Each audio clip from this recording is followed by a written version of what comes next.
You're listening to Thunderquack Podcast Network.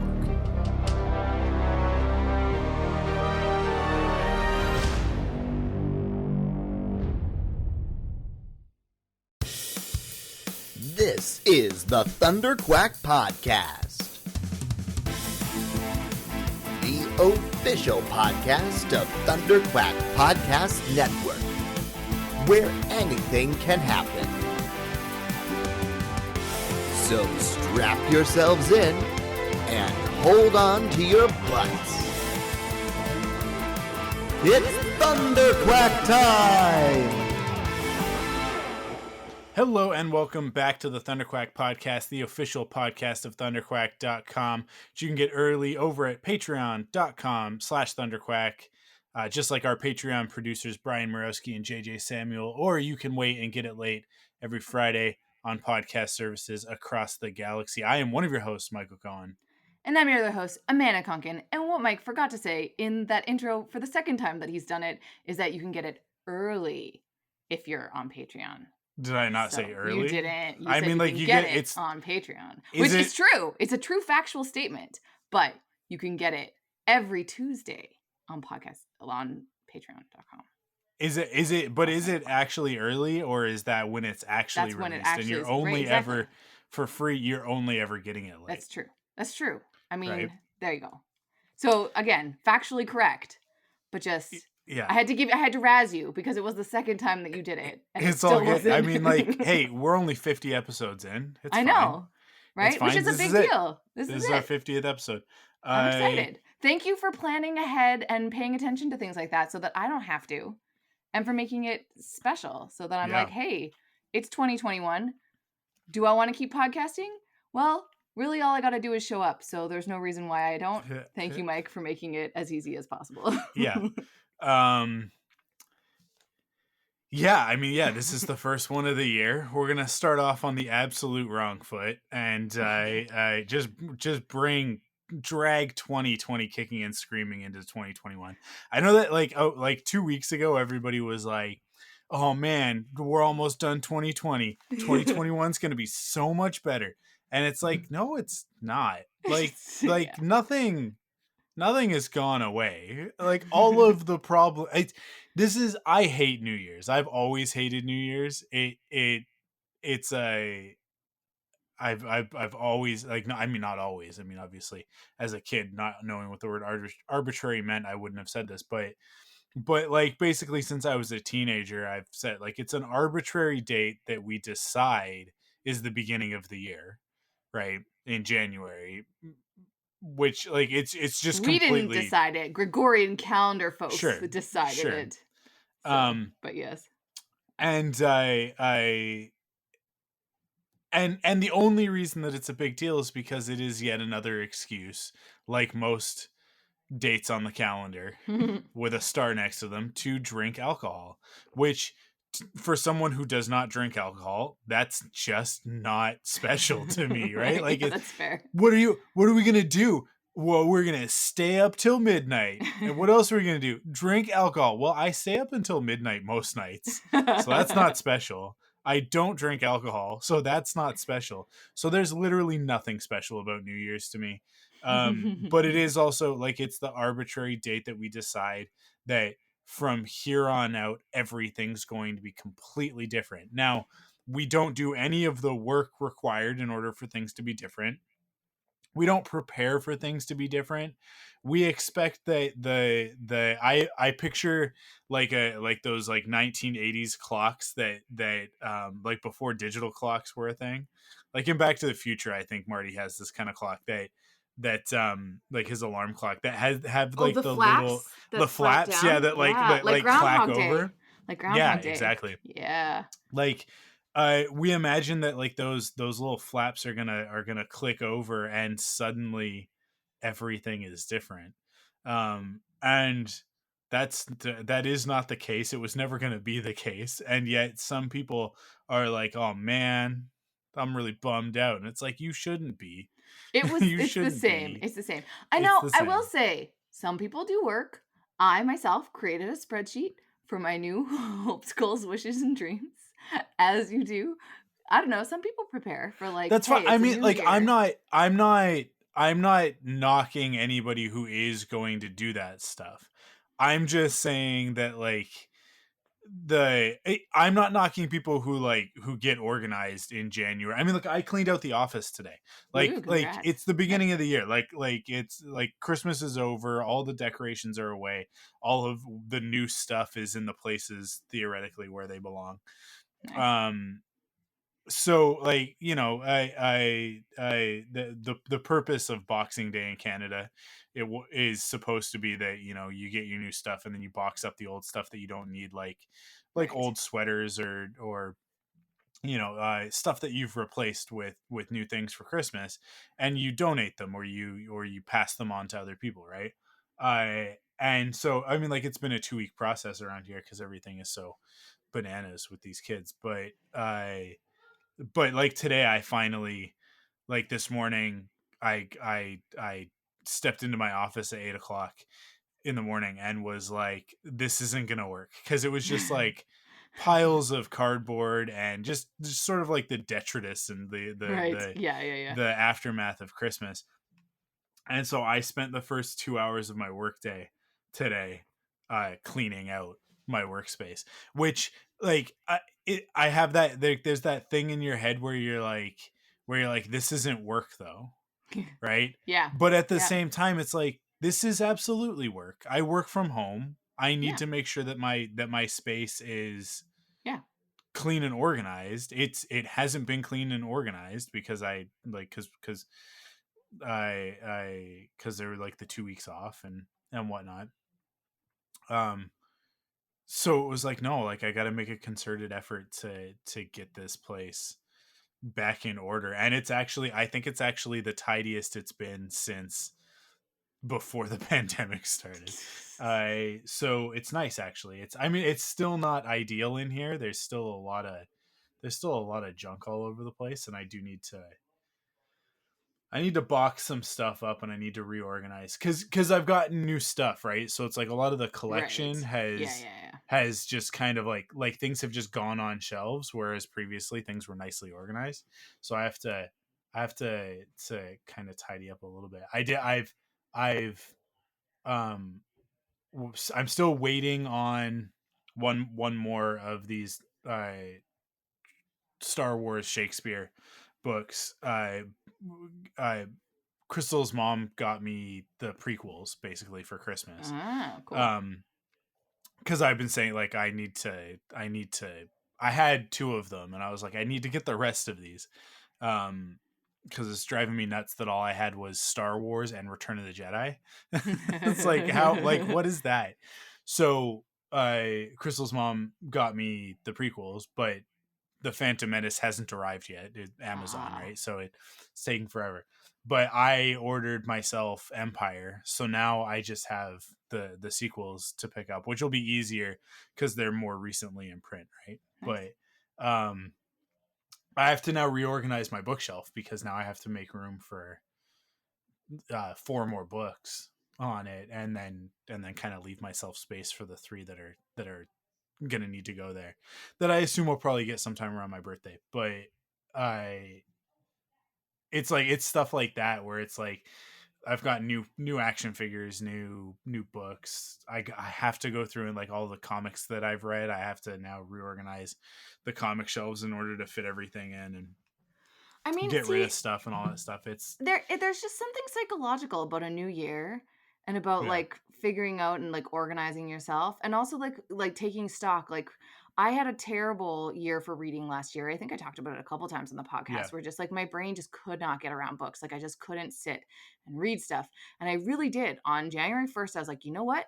I'm not really doing anything today. Like I'm at my parents' house. And I sat down and I read Son of a Trickster. So I don't know if we've talked about Trickster, but it's the CBC series in Canada. But it's based on a book.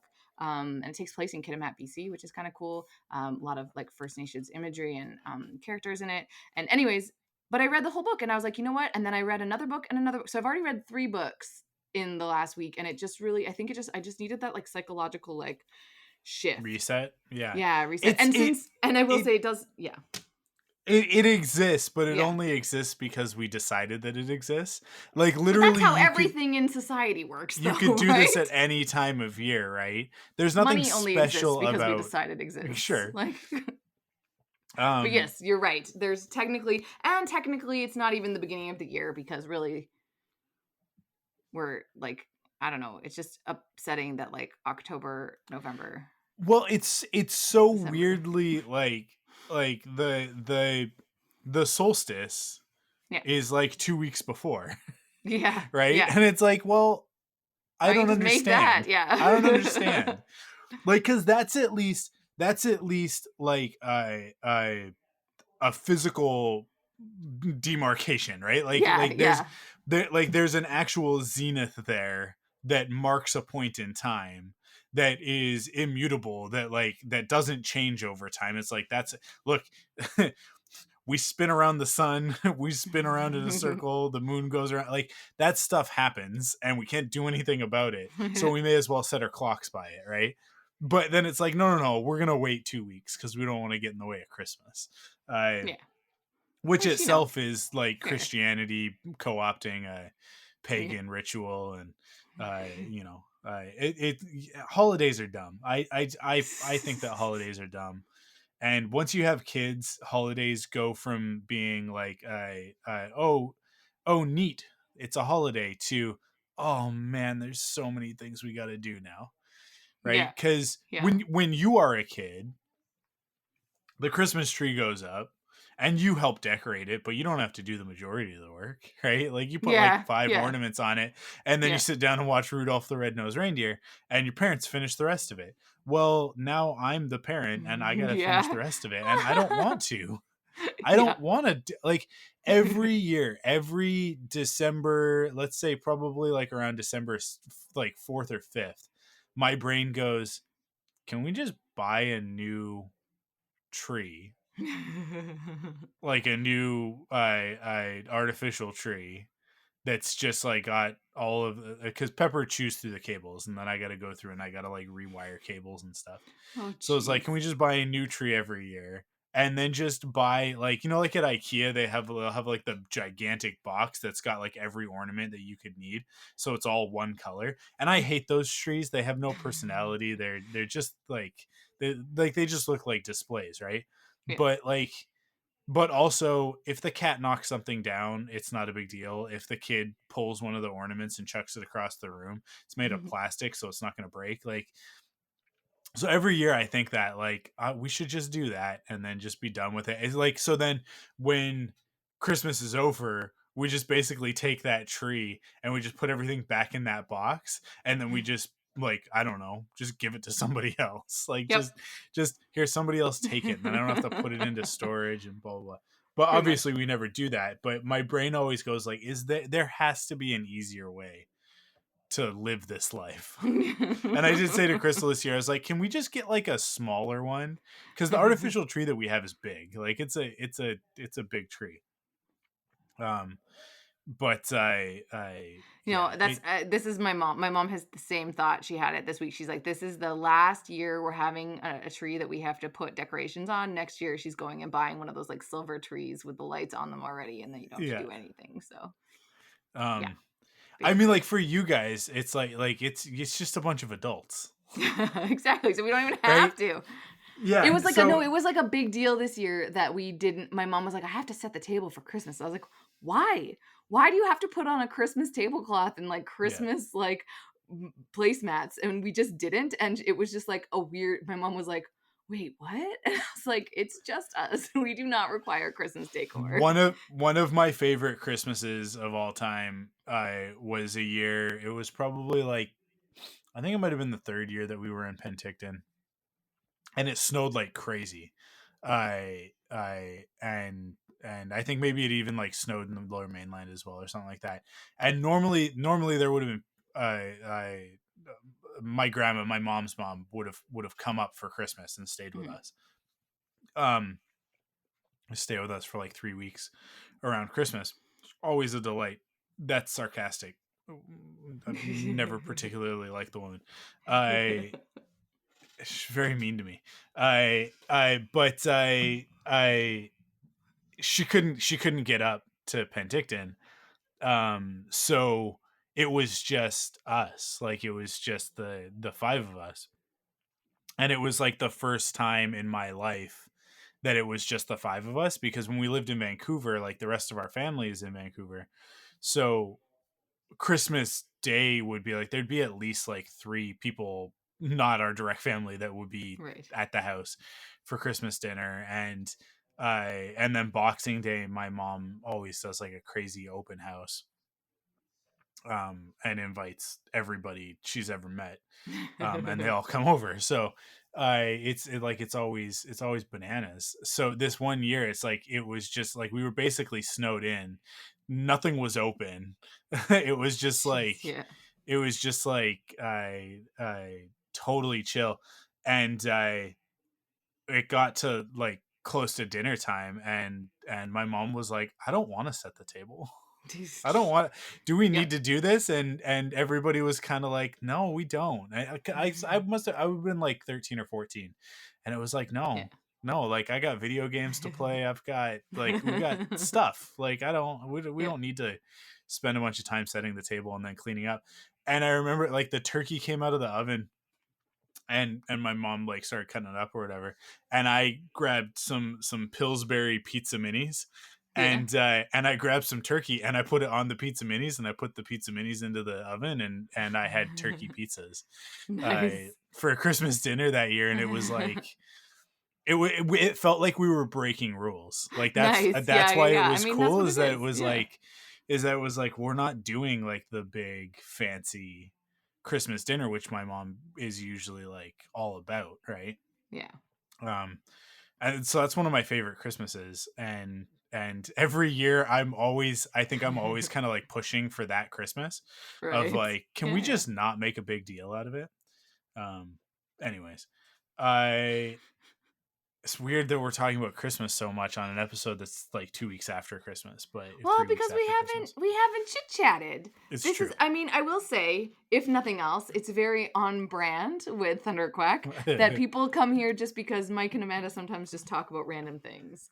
More often than not, I feel like if that's why you're listening to Thunderquack, I just feel you should be. like maybe at the moment there's something more important going on in the world than my Christmas in 1997 or 98, whenever that was.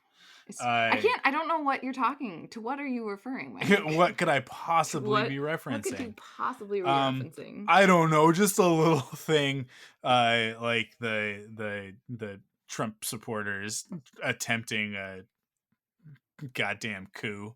Yeah. The most pathetic and yet still very terrifying coup in history, I think. The thing that somebody posted or that I saw the next day that is like just like the things that we don't think about is that these a-holes who were just doing whatever it is the hell that they thought they were doing, but like they had to sweep that place for like spyware. Like if you are actually a threat to the United States, you're gonna sneak in with a bunch of idiots and plant spyware in the United States. Oh, like for it's sure. just like there's For like sure. stuff that is like nothing in that building is secure. Like they would have to go, like the amount of work that the IT department has been doing over the past like many days, like it's just mind-boggling. And anyways, I will say I feel terrible because I'm not as active as many people are on social media, and I keep feeling like it's that slacktivism, right, where you're like, oh, everybody I follow is talking about this stuff, so therefore I don't have to join the conversation.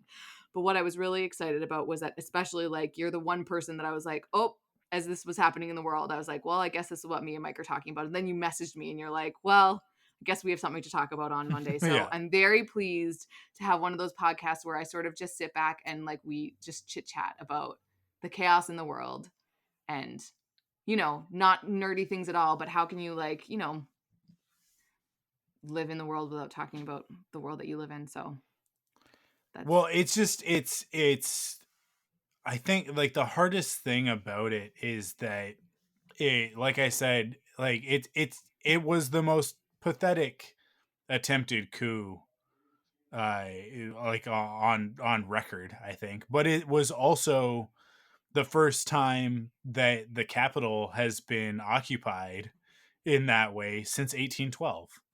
Yeah. Well, I right? mean, The American capital. So the like that. problem is that they didn't actually know what they were doing, right? They were just like, let's Okay, stop the thing so from happening. Let's stop the thing from but happening. but But they didn't have the also follow through for it. I don't think I see. I think that's an incorrect read of what happened. I think I I think that there was a group within that uh, operation that absolutely had a plan and knew what they were doing. I think that I'm trying to look up his name right now. Uh, oh man, I what can't was even his help name? you with The what it is you're he's trying to one of the get. police. He was one of the basically like guards Hmm. in the Capitol that um oh man, I'm gonna see if I can find this, but I he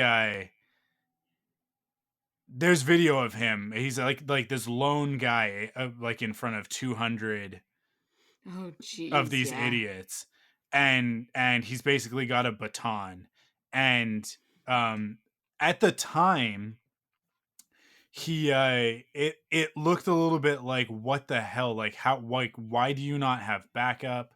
Hmm. Why is there not like 100 of you guys standing ready to deal with this? Why is it this one guy, and why is he doing nothing?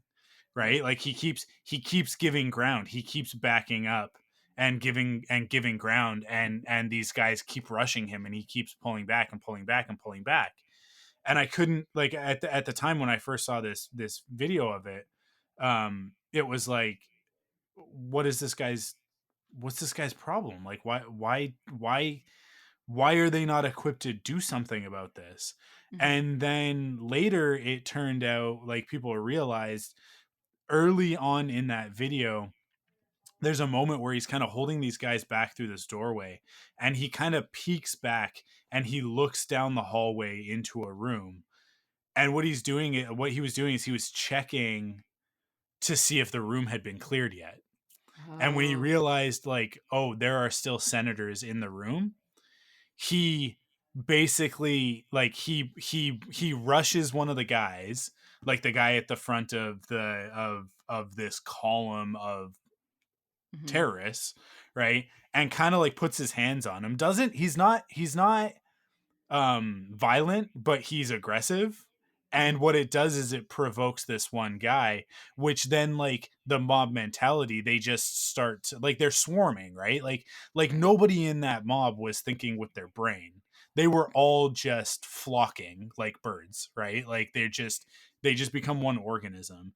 And he basically like poked the organism in the eye and then started backing up and goes up the stairs, and he pulled that whole mob on this goose chase around the building Hmm. away from the senators so that they could clear the floor and they could clear the rooms and get to safety. So this one guy actually, like that's why I want to find his name. Like he's a legit hero. Nice. Um because he had the presence of mind to essentially like distract these guys, and he put himself absolutely in harm's way, because all it would have taken is one of them to uh to basically like lose it, right? Right. Yeah, And yeah, yeah. To just be like just something wrong that yeah, and happens. it could have been a totally different situation. Yeah. So yeah, like for all of the talk that we've had on this podcast over the last 12 months about, I mean, really since when, I guess, like since like last May, right? Hmm. um of like defund the police and obviously all the stuff in conjunction with the Black Lives Matter movement of last year. Here is at least one shining example of an officer who was armed, he had a gun, Hmm. right? Who chose the other path. He chose the other route, and he used his training to not, he wasn't able to de-escalate it, because I don't think in that scenario you can de-escalate it, right? Hmm. It Hmm. was going to be what it was going to be. But instead of meeting it with force, he redirected their energy into a safer place, right? And that's like that's the sort of thing. So when we talk about defund the police, when we talk about police reform, we're not talking about, and we've said this before, we're not talking about let's get rid of all cops, right? Like that would be ridiculous. Some we people can't are do that. talking about that, but Some people are saying yeah. that. Well, but those people are saying abolish the police, right? Well, Which, and I mean, like, because but it's redistributing stuff into like community policing and like but different things like that. So there are but I do just want to be regardless, very like, clear. No, yeah, there's some people that totally want the cops to go away, and there is infrastructures in which that would actually work. But you're having a different argument, so I'll let you continue with. I don't think that that would work in America. Like I think that America is so far away from that ideal that as but we've that's seen why in it's the an last little ideal. while. But that's why it's an ideal. You have it there as a. But we have to be realistic strategy. about this stuff too, right? Like we can't just like because when you do that, when you go that far of an extreme, it's just gonna get dismissed. It's not gonna become a reality, right? But when we talk about defunding the police, we're talking about, a lot of the time, a lot of people, I think, are talking about what you're saying, was redistribute a lot of those resources back to where they should be, where they were decades past, right? Mm-hmm. And to actually put more into those other resources than we ever did before, but also to refocus the police that are there on the proper techniques and get away from teaching them to basically be uh, uh government sanctioned bullies, and actually, teach them how to de-escalate, teach them Mm-hmm. crisis intervention and stuff like that, so that their first tool that they go for is not a gun, right? But all of that to say that this one specific officer, he absolutely lived up to that ideal that I think a lot of people would love to see all police live up to, right?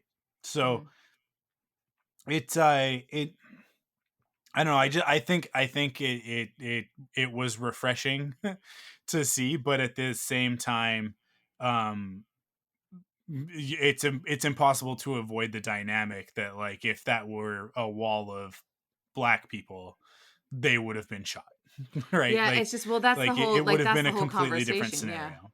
So Is that this like is there you cannot separate the racial element of this no, kind of a insurrection, right? Like it just the yeah, I don't know.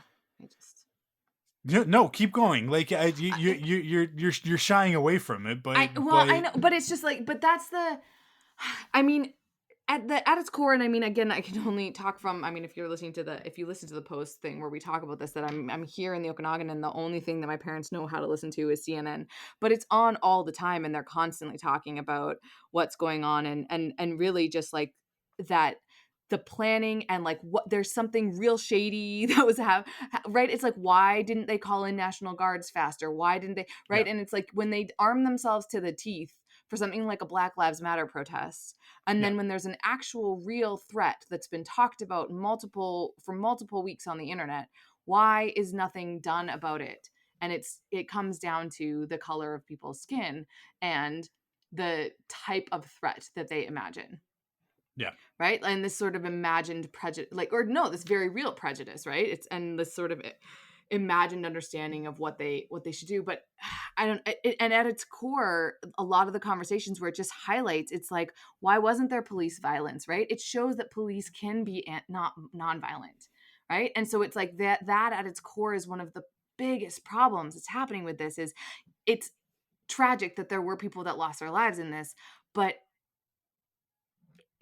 it wasn't because of police brutality, right? If anything else, yeah, it was just like a lack of preparedness and a lack of reaction, and just letting like these idiots that are just walking around like holding podiums and sitting in Pelosi's office and just being like, yeah, well, I'm doing nothing, I'm just here. But realizing that if you didn't have the privilege that you've had your whole life, that you would be dead. Like it just like that you take for granted that you the arrogance and the conceit and the like spitting in the face of the system that benefits you. It wholly benefits you. And you're just being brainwashed by this monster who is lying to you, and you can't see that, or you're willfully ignorant. And that's the worst part about it, is that how many people actually do understand. They understand that nothing's happening, and they just want to be big bullies, and they just think, and they know that they can get away with this because they can, right? Nobody was going there being like, ooh, I think I'm putting my life at risk, right?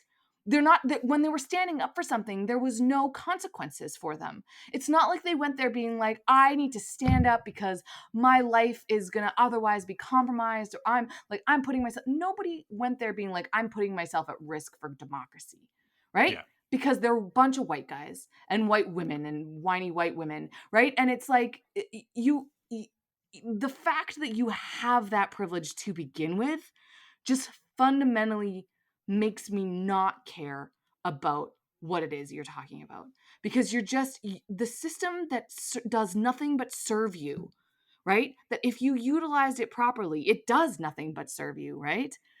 That you just don't see that privilege, and for some, I don't know, it's so insane that, like, when you look at actual oppression, right? And you're like, it's because there's evidence, there's collusion, there's things that exist where people are being targeted or people are being suppressed, and the exact opposite was happening in the States, and you just couldn't see that yourselves because you're being blinded by being like, these other voices that deserve to be heard, that deserve to have their votes cast, that are doing everything because they're fighting against the system that literally oppressed them for hundreds of years to not be able to go to the ballot boxes, and everything that Stacey Abrams did to register Black voters in Georgia. It's because you just had to work so much harder, so you see it. You saw what the other side had to do, that you just get to sit on your butt and enjoy, and you think somehow your rights are being threatened, and that your livelihood is being threatened, and that your America doesn't exist anymore. Oh my God, Mike, I haven't talked about this in a really long time. This is really upsetting. Like, what is happening in America? Like, and Canada. The problem is like, the leader of Proud Boys is Canadian. Like, it's not just an American problem. Yeah. I will say, here too. But anyways, carry on. You go. The issue, the core of it, that I think a lot of people fail to understand, wrap their heads around, is that it's not one problem, right? You have, it goes from like relatable to absurd really quickly, but there are a lot of people that they're not the ones storming the Capitol. They're not the ones that were there, but that they have absolutely enabled this by excusing behavior, right? And they do that because they either are lifelong Republicans, or they're disenfranchised for one reason or another because they're poor or working class. So like they've bought what Trump is selling because like there's no alternative, right? Like right. What the status quo isn't working for them, even though they do benefit from privilege. They're still, and I mean, like in some of these instances, class privilege is a thing that people that like it's a real thing that exists, class privilege, but you don't understand the privilege that comes in other ways by race or like religion or whatever it is, that there might be one thing that you're being oppressed in, or that you are, but even right and then even like when we talk about Florida and like Florida voting for Trump, even though such a large portion of Florida is Latinx, and like people of color, and yet they still vote for him en masse because they agree with a lot of his talking points, right? And there are elements of it where like there's a lot of like sort of self-hating minorities that don't see themselves as the minority, right? They don't see themselves as that minority group. So like they also jump in on this. So that's another problem. And those the self-hating minority groups, and I can talk about this being Jewish, right?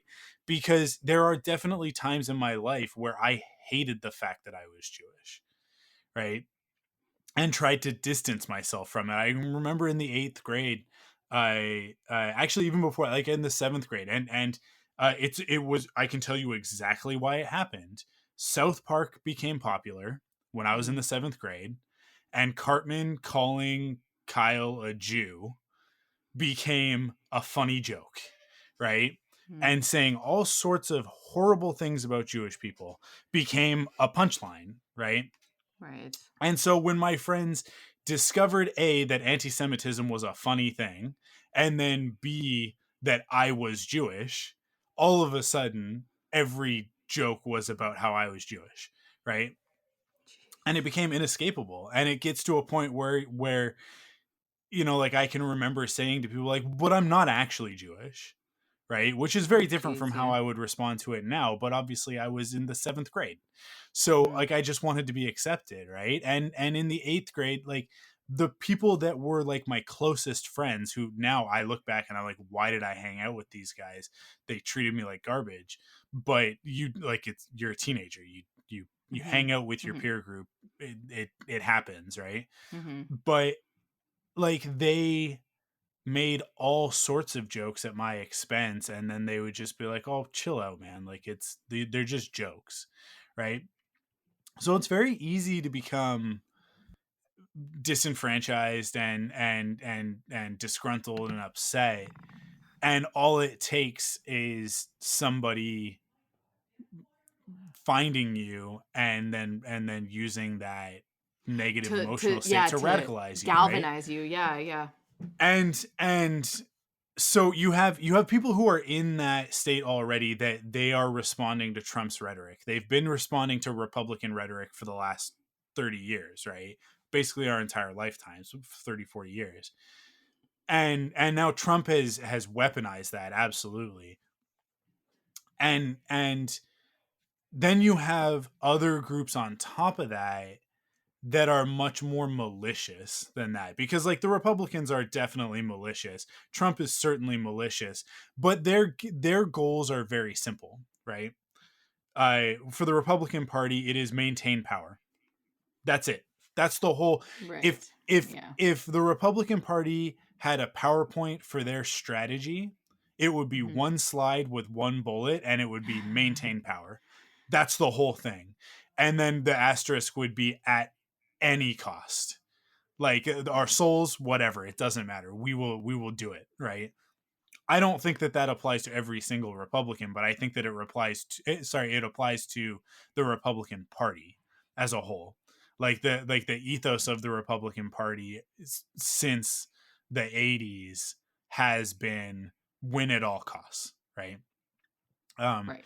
And it's really, really polluted the type of candidates that make their way up in that party, and it's really unfortunate, because conservative values are not all garbage values, right? Some of those values actually make sense, and we've talked about this before.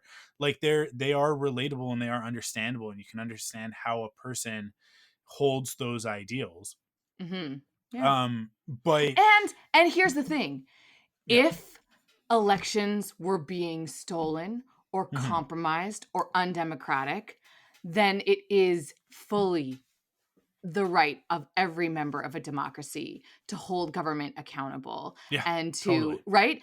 But there is no evidence that that was happening in Yeah, any way, and the but due diligence and the process that happened. But I just yeah. want to but just like at its core, that thought and that right and that value is shared by both sides, right? Yeah, it is, Republican and but Democratic. the problem is that those radicalized groups, you can't fight them with logic, because they're not using logic. And Trump knows this, right? It's exactly what he appeals to.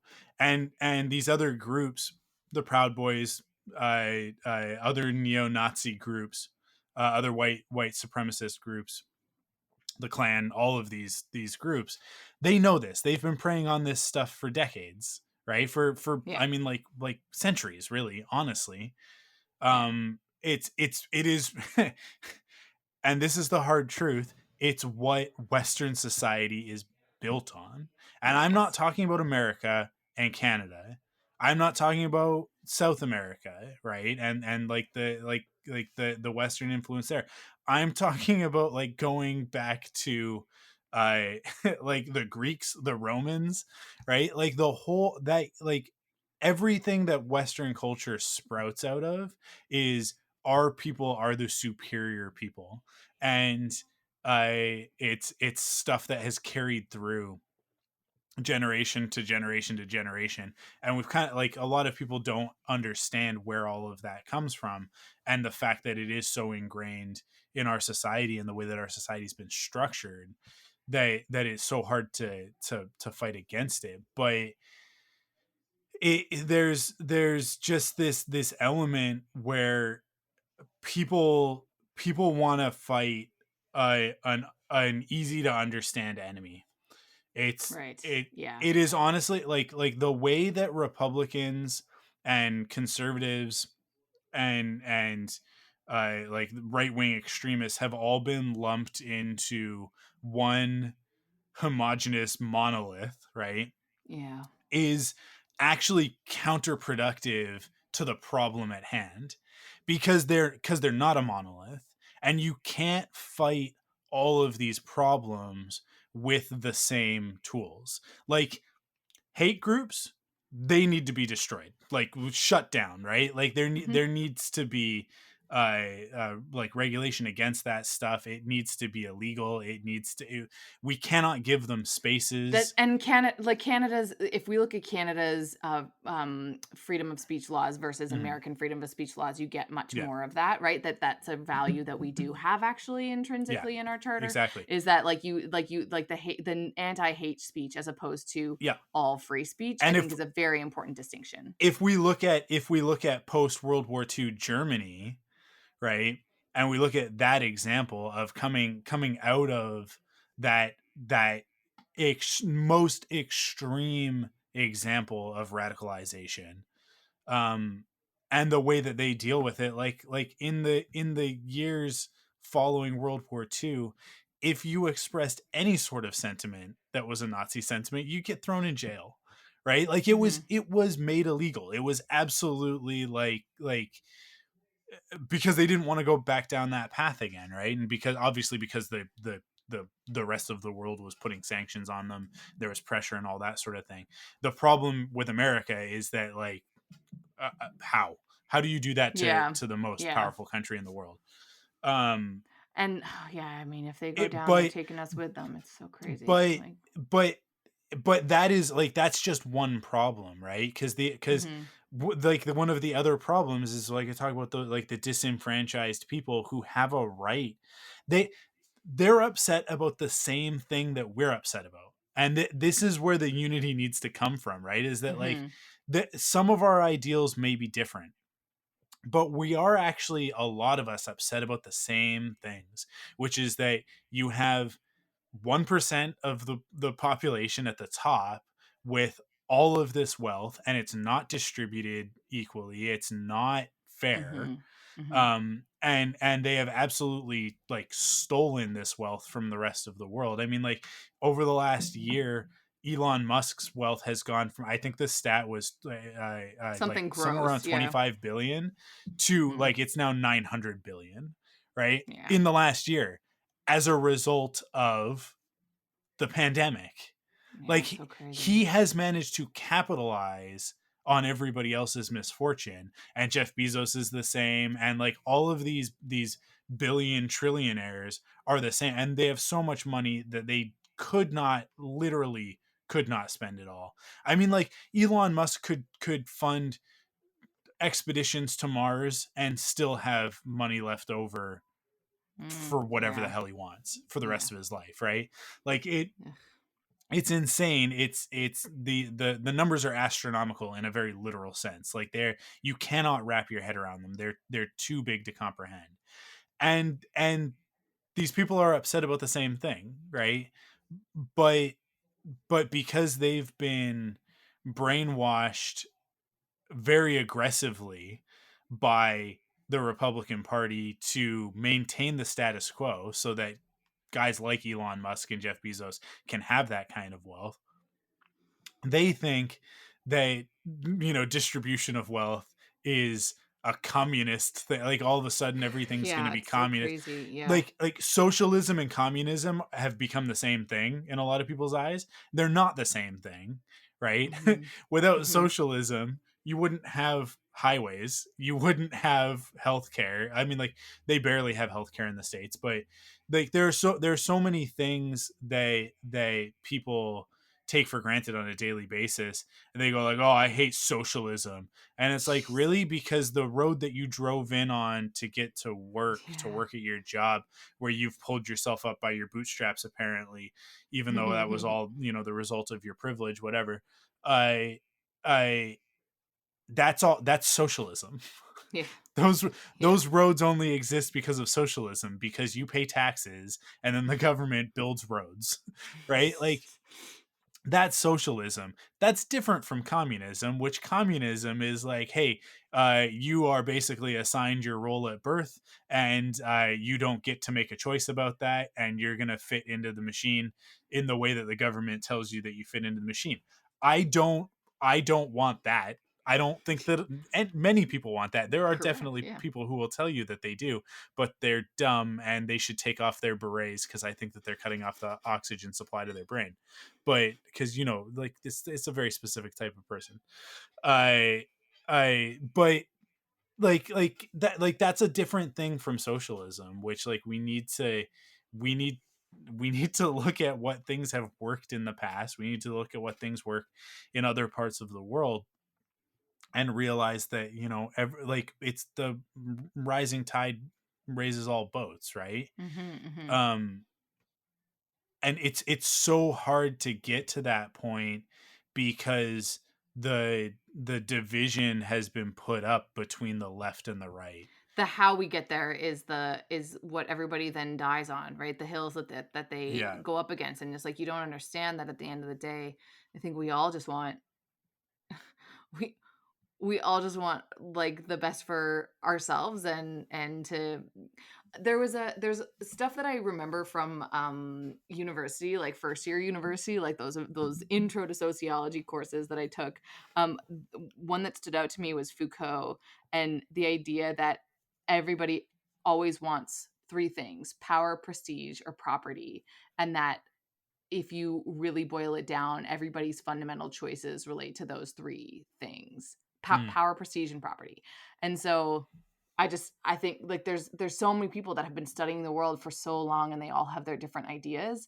And I mean, I know I've talked about this on the podcast before too, but that government exists as a means to an end. But how you enforce government depends fundamentally on what you believe at its core is human nature, right? Yeah. Do you believe that humans are inherently good? Do you believe that they're inherently evil? Or do you believe that they're a neutral, like a blank slate? And the way that you institute government and the way that you put those systems in place, like they all agree that systems should be in place, but the how you implement them changes dramatically depending on something that we will never be able to quantify. What at its core is a human, right? Yeah. And how do we all, and so that I think is a little bit beautiful, but also the frustrating, Well, thing that we'll never understand. I think one of the difficulties of that is that it's my belief that the vast majority, like 99%, to just make up a statistic, Hmm. because this is just a feeling, this is totally subjective, but I would say like 99% of people, if not higher than that, genuinely want to do the right thing and be good people. And the evidence that I will point to in this instance is how many of those men that marched on the Capitol last week had Captain America shields, and Yeah. like were dressed like superheroes in their eyes. they think that they are the heroes of their own Of stories. course they do. Yeah. The problem is that their perspective has been twisted by a megalomaniac, and they don't Yeah. realize that dime store Lex Luthor has actually tricked them into Store doing Lex Luthor. exactly what they want, right? Have you called him Dime Store Lex Luthor before on the podcast? Because I love similar that so things, much. similar I love things. it so much.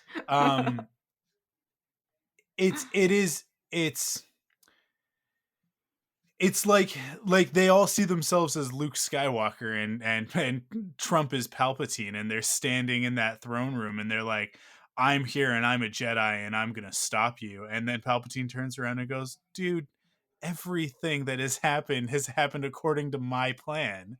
You're standing here because I willed it, right? Yeah. And it's in that moment that you have to realize, like, oh, if I continue down the path that I'm on, I'm just going to give him exactly what he wants, right? And they haven't had that realization. And I think the biggest thing is that I think that Trump is an idiot savant in this respect. I don't think that Trump recognizes or comprehends his own power. Right. Like I think that he is a toddler with a handgun. And it's like a soldier with a handgun and a toddler with a handgun have the same capacity to do damage, right? But which one is way more dangerous? And to me, it's the toddler with the handgun, because the toddler with a handgun has no grasp of that power, has no concept of how dangerous that power is or the consequences of that power, and can't comprehend loss of life in the way that the soldier does, right?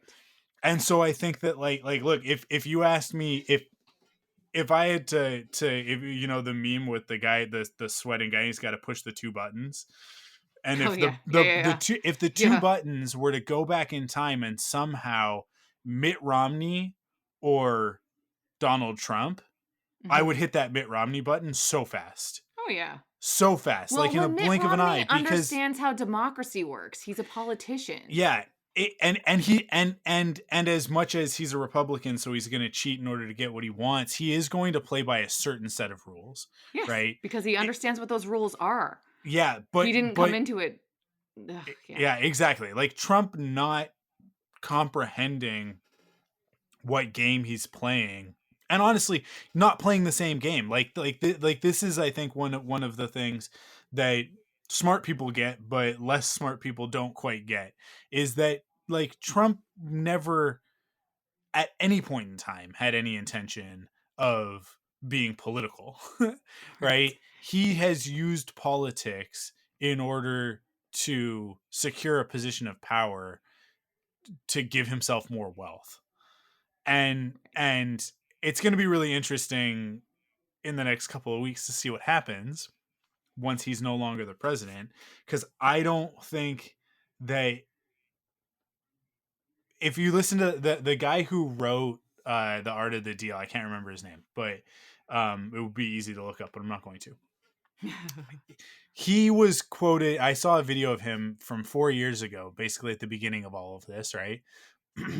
Of him saying, like, he will not, when he loses the election, and this guy, he was asserting, it's like, this isn't like an if, when he loses the election, because he won't get reelected, because he'll have done everything wrong and horrible and shown his face, right, for what it is. When he loses the election, he will never admit that he lost, because he's incapable of it. Like he can't do it. And like this all kind of goes back into like he wasn't, he never conceived of a reality in which he would not continue to be the president of the United States until the day that he dies. Right? In his, interesting, I'm going to go out on a limb and say syphilis riddled brain, he thinks that he, like, and he might still at this moment think that he's going to win. Yeah. Like there's still a chance. Yeah. It's like the Dumb and Dumber when it's like look, this isn't gonna happen, or but you're telling me there's still a chance, right? Like if it's the most infinitesimal chance, like his brain is still like, I'm gonna do this, I'm gonna win Yeah. because I can't lose. I didn't lose the election. The election was stolen. And like, and that guy, like, he said all of that, like verbatim, basically everything that Trump has said for the last 2 months. He called it 4 years ago and said that this is the way that it was going to go. Likewise, during the debates when he was running against Hillary, Hillary said all of this stuff. She said all of it. Like he cannot handle it. He will not accept a loss. Like he's dangerous, and people just Yeah. like chalked it up to her being a hysterical woman, right? Right. Like and I can remember how upset we all were 4 years ago in the lead up to his inauguration, going like, this is gonna be the worst, this is Right. going to Yeah. be awful. And so many people in the center and right leaning being like, you're overreacting, give him a chance. Yeah. Like once he realizes the responsibility of the office, it'll change his attitude. And it was like, no, you don't understand. He doesn't care about the office. He Yeah. cares about the power and what that power can do for him. And he is under the impression still to this day that he can just sign executive orders and no one can stop him, Right. right? And to a certain extent, it's true, he has been able to do that. But at the same time, it's like there are checks and balances. Yeah. He Yeah. will be impeached for a second time, which is ridiculous. I don't know that they'll be able to move fast enough to remove him from office, but it doesn't matter. Like the purpose of the second impeachment won't be to remove him from office before the 20th. Like the 20th Yeah. It'll just be no. is 9 days away. Like, Yeah. relax about it. That's not what's going to happen. The purpose of the impeachment at this point, and for it to go all the way through the process, is that he will not be able to run in another 4 years.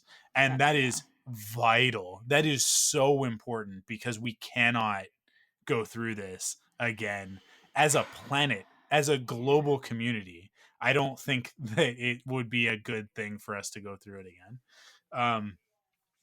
And there is a light at the end of this tunnel. We are 9 days away. I mean, really, now it's 10:48 at night as we're recording this. We're really 8 days away from an adult being And in the can White I House. just say something that the amount of courage that Joe Biden has to have going into this, like that, I mean, his life is in real danger.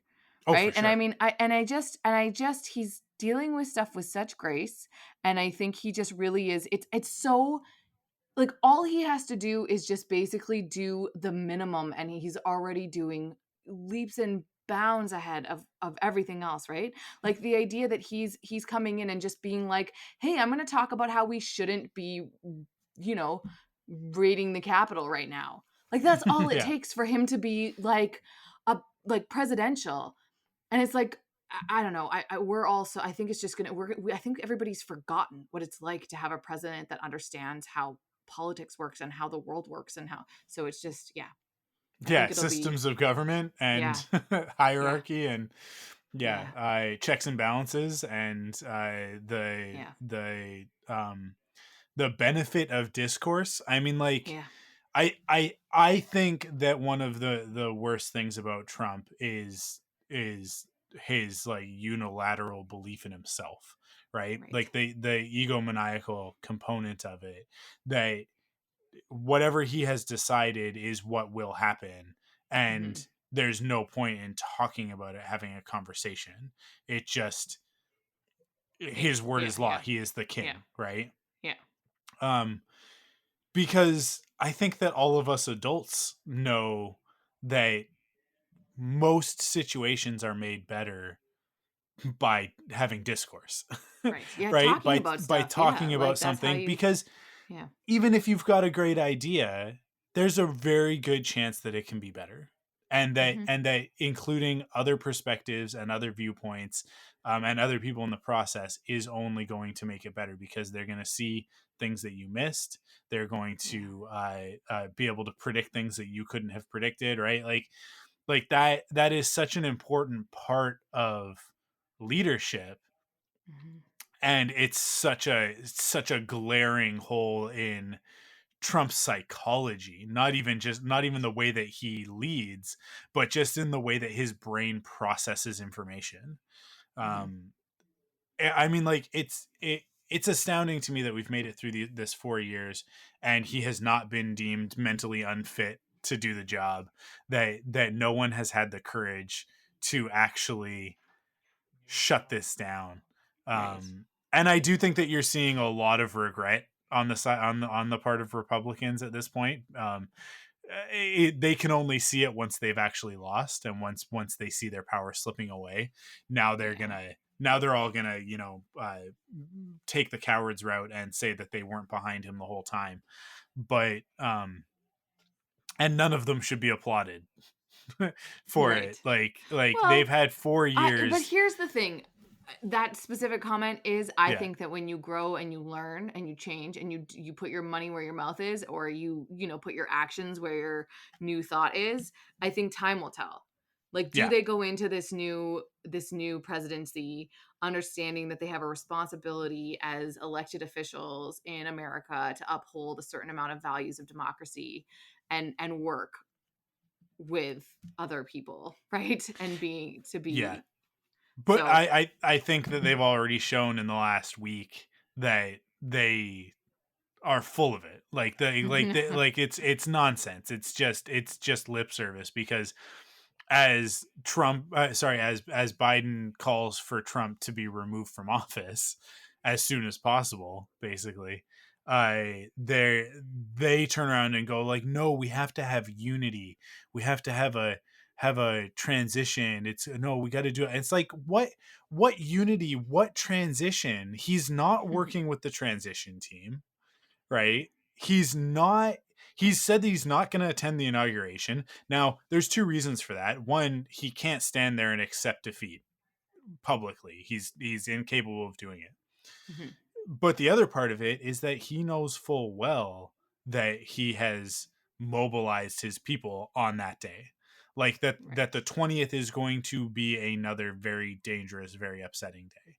And Yeah. I don't think that anybody is going to get close enough to Biden for anything to happen, because I think that the right people are making the right decisions at this point to secure the capital for that day and for that transition of power. But I do think that there will be things that happen in the United States of America on January 20th that will be very upsetting, and everybody should brace themselves for that.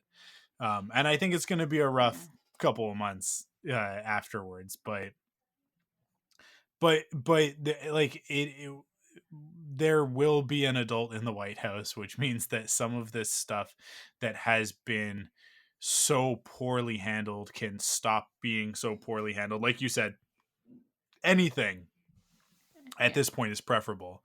So like when we look at the response to COVID, I there has been no response from the White House to COVID, and that's being seen now that there is a vaccine to distribute.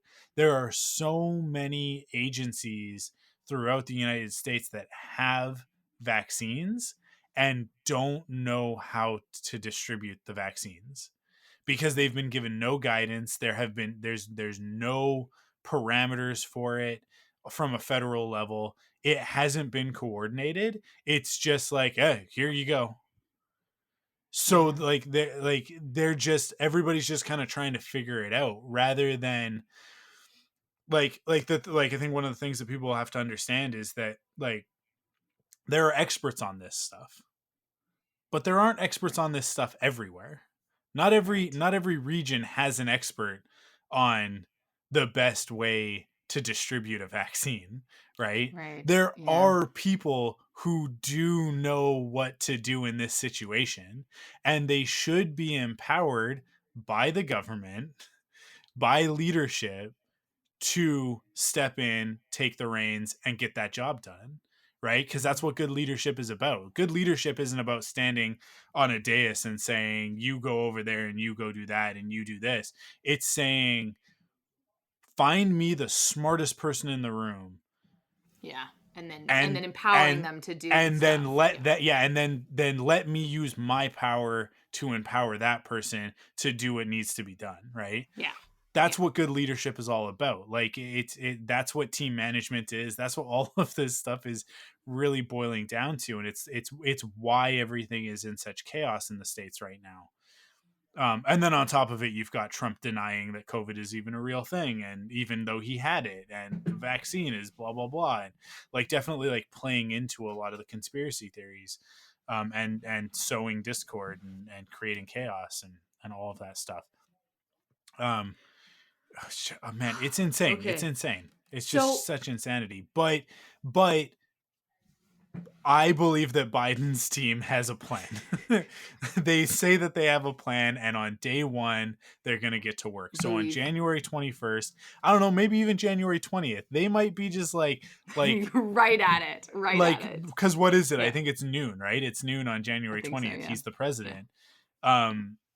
And he's probably gonna have a long night. Yeah, stay up doing. Yeah, stuff, and I think that his people are in place, and they're like waiting. I mean, I would bet you anything that they've already started wheels in motion, they've already begun the process, knowing that they will have the mandate as of January 21st, right?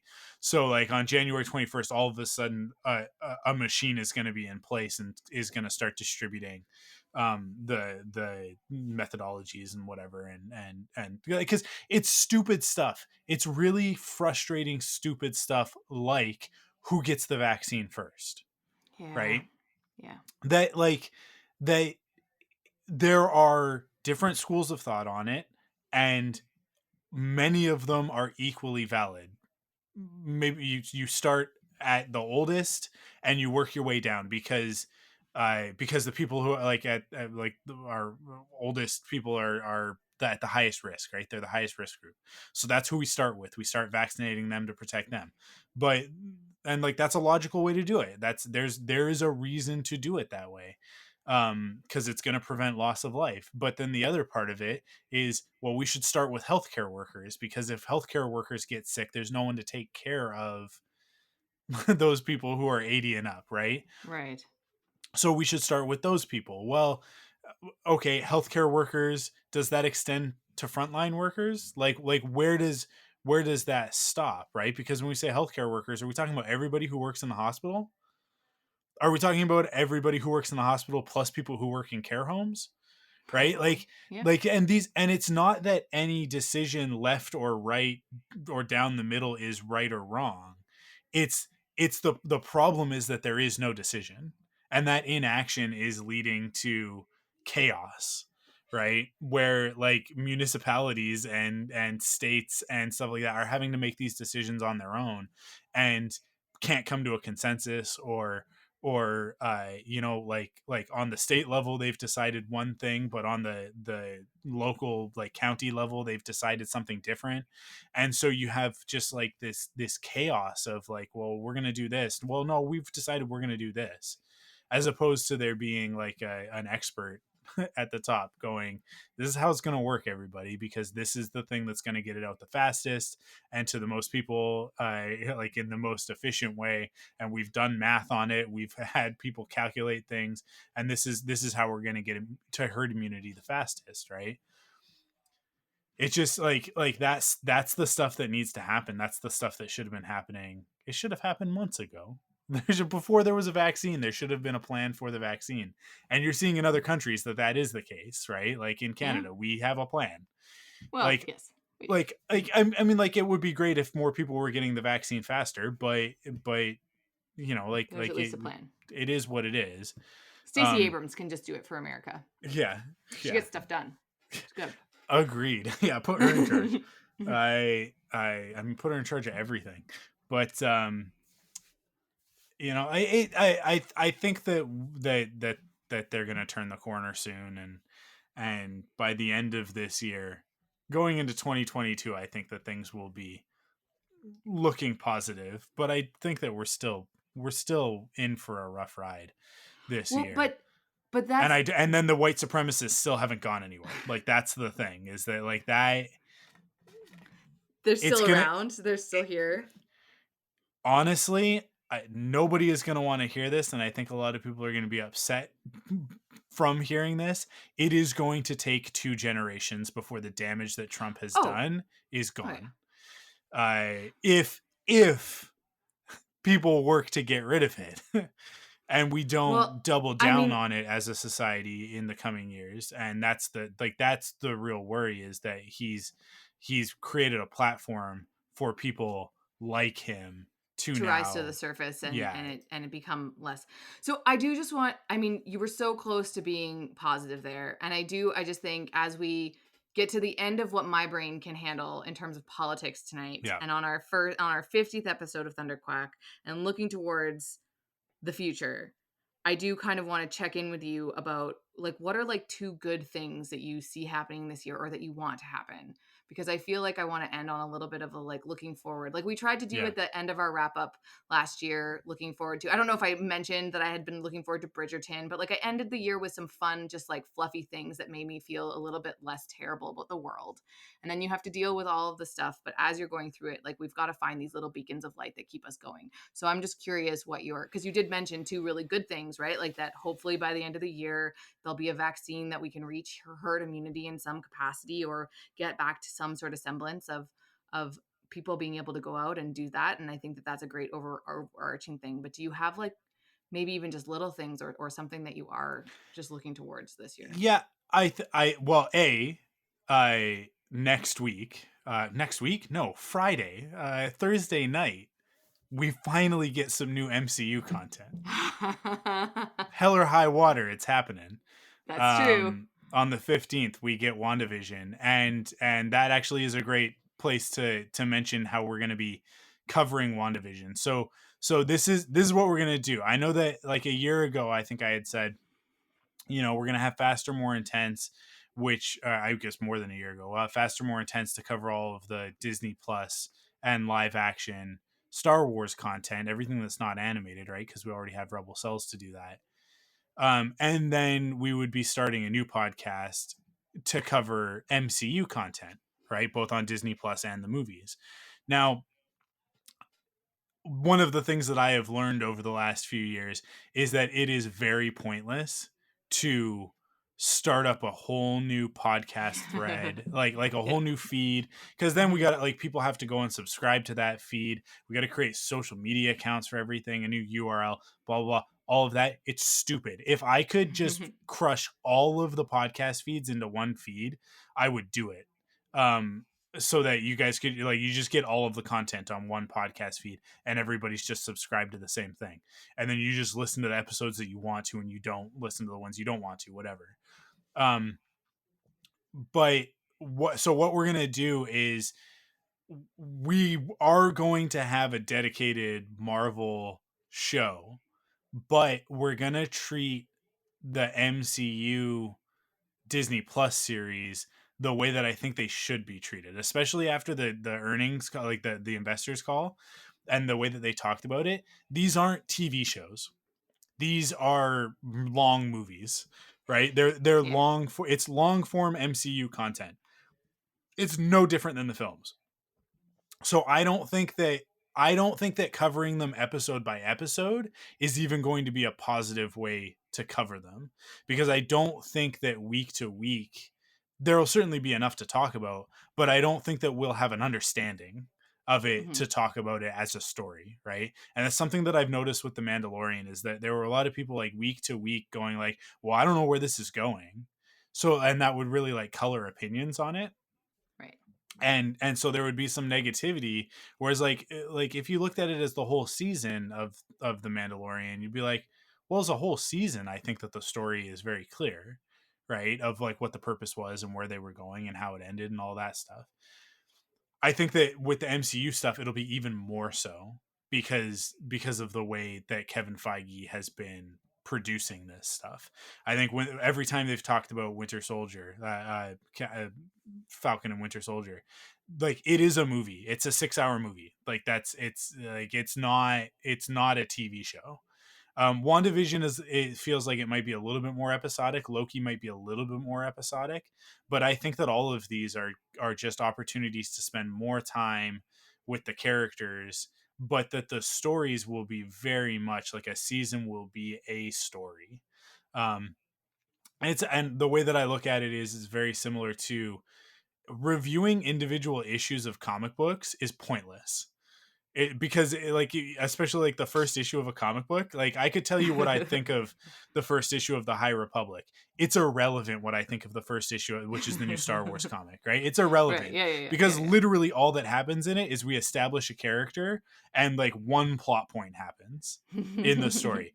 A comic book story is no less than 4 issues, usually 6, right? Right. Yeah. In order to get like an actual like 3-act structure out of a story. And I think that WandaVision will be very similar. So with that in mind, our MCU coverage, it'll still be it's still going to be the show that it was going to be before. It's just it'll be on the Thunderquack feed, so you guys don't have to subscribe to anything else. For WandaVision, I'm definitely going to put it on the Quiver feed so that people know that it exists and to go over and subscribe to the other thing. But so you guys will get it. You like everybody who's listening to this, everybody who can hear my voice in this moment, you're already good. You're fine. We'll talk about the whole season all at once, and it's going to be myself, Amanda, and Curtis. And that no rotating cast, no like who's going to be talking about it this week, like we've done with the Mandalorian stuff on Faster More Intense. It's going to be like you guys know what the product is, which I think is so really important. This consistency. I totally forgot that I agreed to do that. That you messaged me and Curtis, and I was like, "Oh yeah, that sounds fun." And so I love that these updates are almost half for me.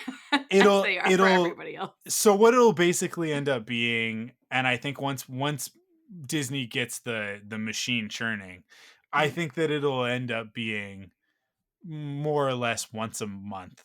that we'll have this, so between 3 to 6 movies a year, because when we look at the Sony movies, because I think that the Spider-Man movies I think after Spider-Man 3, I think they're going to end up being everything's going to end up being MCU.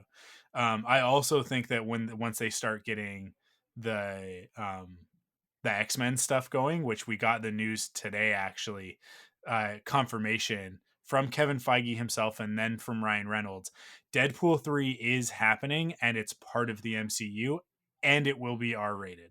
So all of that stuff is like, we know that for a fact now. That is happening, which is huge. It's also officially the first X-Men property in the MCU that we know about.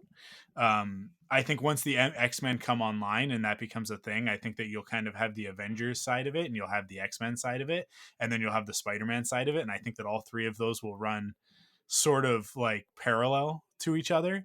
And then you'll have the Disney Plus like long form series happening at the same time. So when we get to that point, I think that there will be like maybe 1 or 2 months in a year where we don't have something Marvel to talk about. And it's not always going to be great. Sometimes it's going to be a Fantastic Four with the 4 in the middle of the Fantastic. There's no avoiding that. I didn't hate that movie as much as everybody else did, I feel. But yeah, so that'll be that show.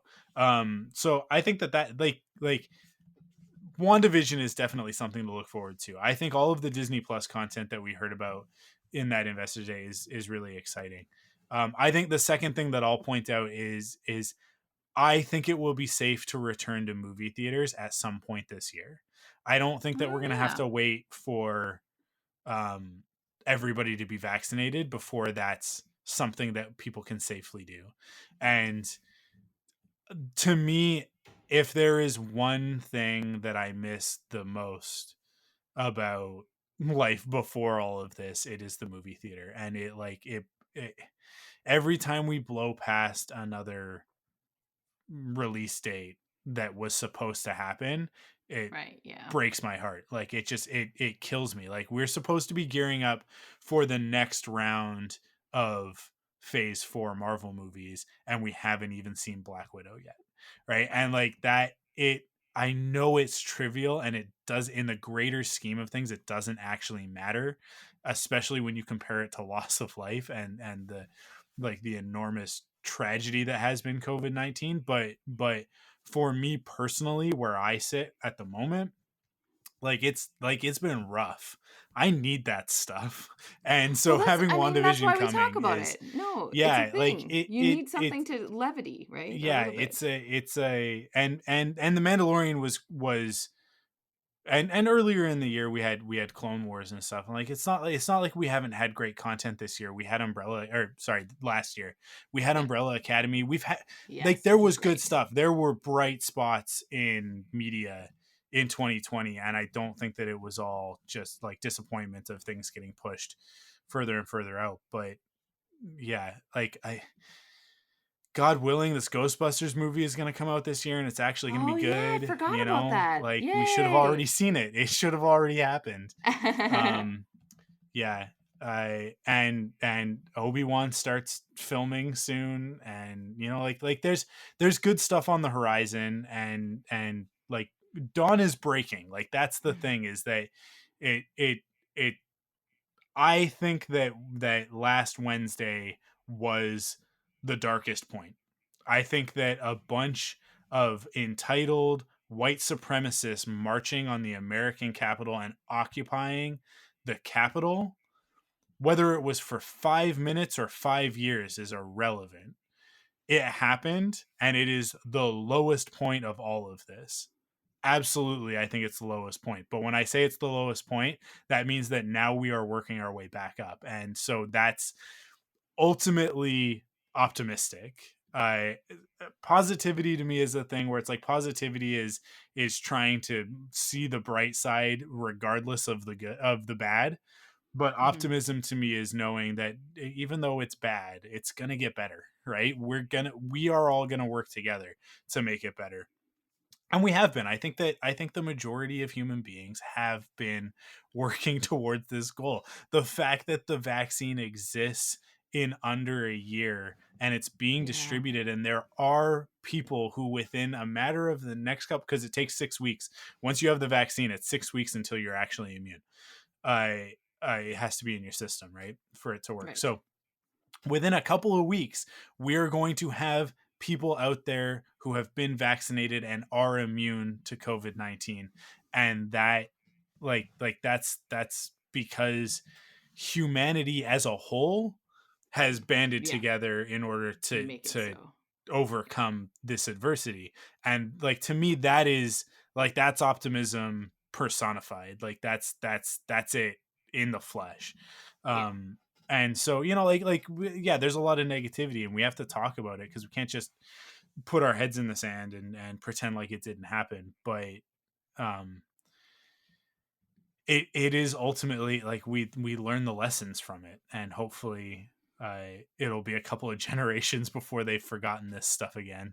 How long did it take? I guess it took 4 generations from World War II Yeah. Yeah. Yeah. for people to make the mistake again. So hopefully we can look forward to 4 generations of Jeez. people realizing that this was stupid. But Yeah. I don't know. I think we've all lost friends, and we've all had to you know, sort of turn our backs on parts of communities and stuff like that as a result of some of this. But hopefully that stuff Yeah. can kind of turn around and come back, and some people can Yeah. see the error of their ways in the light of day. But Yeah. I don't know. So that's for me. Did you want to give 2 positive things? Did you want to give two points of optimism? Oh, geez. I mean, I think that like those are everything that you've sort of said about is similar, like in terms of like looking at like holistically, like what's good for the world, and in terms of just working towards something.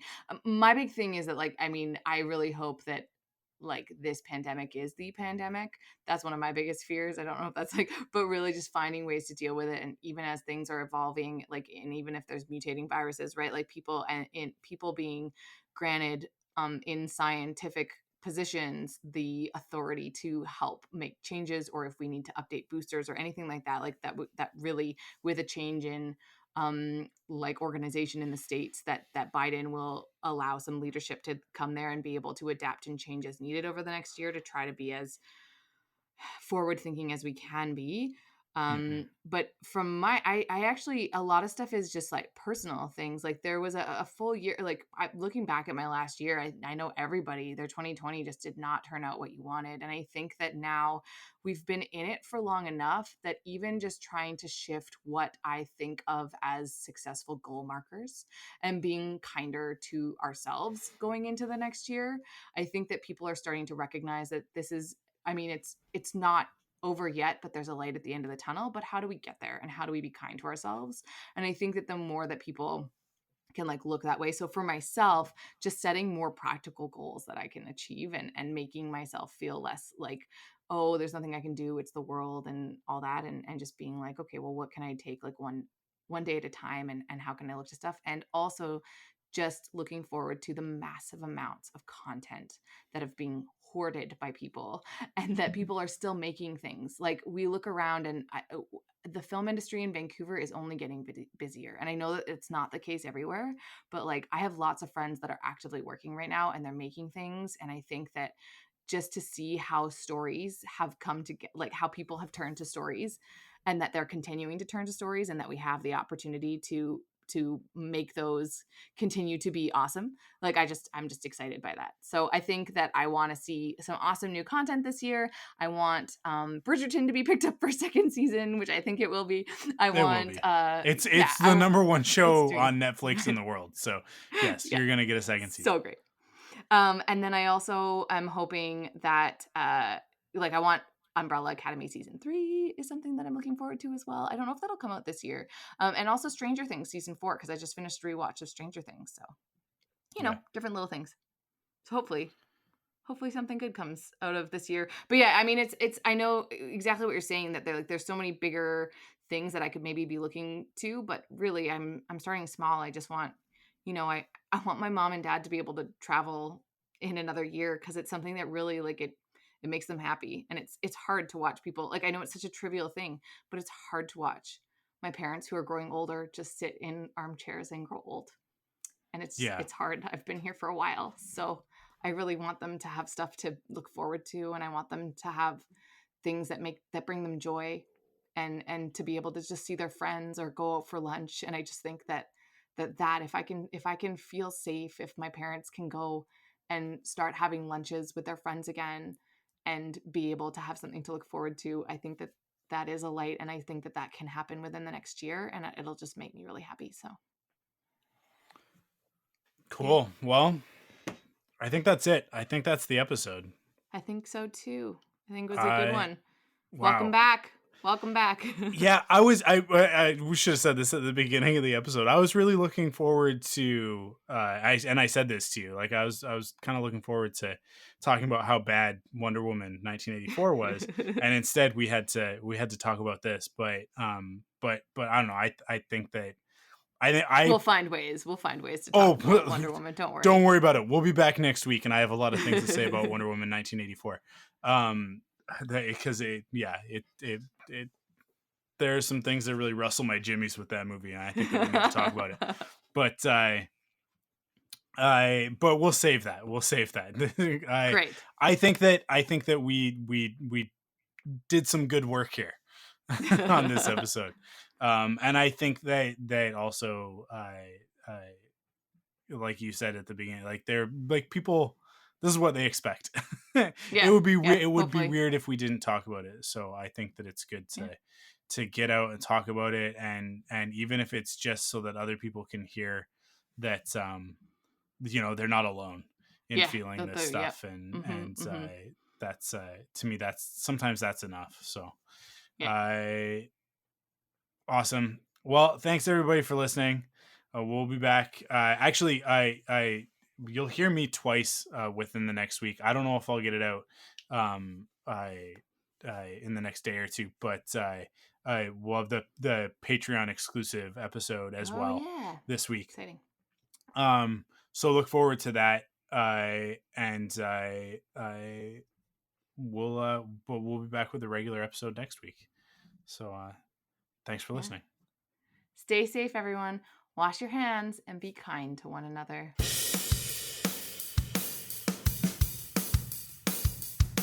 Follow the Thunderquack Podcast on Twitter, Instagram, and Facebook by searching the Thunderquack Podcast. You can support us in 3 ways. First, by heading to the podcast service of your choice and leaving a rating and review.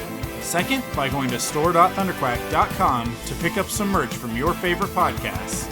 And last but not least, by heading to patreon.com/thunderquack to kick in with your monthly pledge of support and get cool rewards like early access, ad-free episodes, and extended episodes. The Thunderquack Podcast is the official podcast of thunderquack.com. Head to thunderquack.com to discover more great podcasts.